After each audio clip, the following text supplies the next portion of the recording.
Welcome back. You're watching the news right here on Ndtv-Hindu. On to some cricket news now, and Team India's jinx with the finals continue as they slumped to a 4-wicket defeat to Sri Lanka in the final of the Tri-Nation Series.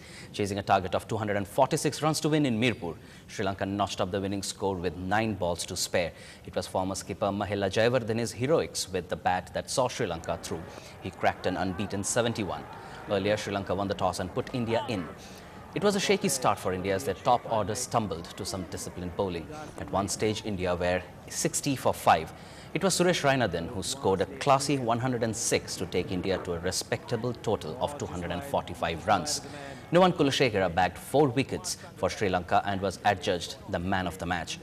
In reply, Ashish Nehra sent back Upul Taranga without a score on board, but his injury cost India dear as the other bowlers failed to dent the Lankan batting lineup. Harbhajan Singh was the only exception, picking up 2 wickets for 41 runs. Well, joining us once again in our studios is Mr. J.K. Mahindra, former cricketer. Well, sir, we almost analysed then what went wrong for India. Now, there are certain positives that have come up from this tournament. Let's focus on that. Let's start with Virat Kohli, for example. Of course, the finals has been quite bad for him, scored only 2 runs. But then throughout the tournament, centuries and big scores. In fact, this young man has definitely matured to a great middle order batsman. Do you agree? Absolutely. I think so. He is another exciting batsman we have found. A good stroke maker in the lines of what we have now. If you look at Sehwag or you take it as Yuvraj or Dhoni, we found another good batsman, Virat Kohli, he's done very well on this series. And I think he's playing very well and looks matured, looks ready for one day to be there all the time. But definitely we need somebody more experienced when a match like this happens. Like we miss Sachin Tendulkar, also we miss Rahul Dravid, I would say, who got the experience to finish a game like this. That's where we are missing, but there is all excitement and public want that now. Well, how long do we really fall back on experience, honestly? Because the youngsters should come here and perform, and India had a perfectly decent, in-form batting lineup, I must say, with the experience of Dhoni and Yuvraj in the order. Gautam Gambhir, Sehwag, definitely one of the best batting orders. Yet, there's one man who stands out in this whole tournament, adjudged the man of the tournament, the player of the tournament, rather. Kumara Sangakkara, skipper, leading from the front. Well, definitely there is something there to watch out for.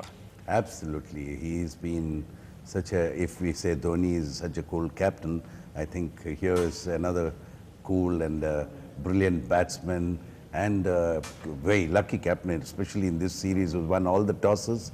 And of course, he's been a very, very good keeper. I think he leads the team from the front, no pressures whatsoever after fielding, keeping wickets for 40, 50 overs. Then you come back and bat 50 overs, stay there for 30 overs. Absolutely wonderful. Every innings of his with responsibility. I think great credit should be given to him. And it's man of the match, man of the series today, which is due thing for him. I think he is the one who did wonderful today. Well, we just played a series with Sri Lanka, won the series, came over to Mirpur, played a Tri-Nation series and lost 2 of the 3 games that we played against the same team. Does that reflect really on the team as such, especially the bowling out here? Well, I think if you look at the other side, Sri Lanka youngsters who have come into recently into the team have played India such a long time. Last 2 months they've been playing each other. I think they have matured and come up one step up to, beat these champions. And I think they had a plan and a commitment, which was so important. And that credit must be given to this young Sri Lankan team who has performed so well on this day. All right. In fact, for the record, also it may interest you, this is the 121st match between India and Sri Lanka. Now, that is a record. No 2 other teams have played against each other so many times. Well, that's a little interesting snippet for all our viewers there. Mr. Mahindra, thank you very much for joining us with all those insights into all about cricket. Thank you so much once again. Well, let's move from cricket to hockey now. Indian hockey players ended their boycott of the national camp after a meeting with Indian Olympic Association President Suresh Kalmadi in Pune today. Kalmadi rushed to Pune this morning to break the ice after talks between Hockey India officials and players failed to break the deadlock over payment dispute. Meanwhile, Sports and Youth Affairs Minister M.S. Gill in Chennai said players have decided to go back to training. He said they will play their first match against Pakistan on the 28th of February. Hockey India elections will be held on the 7th of February to elect a permanent committee.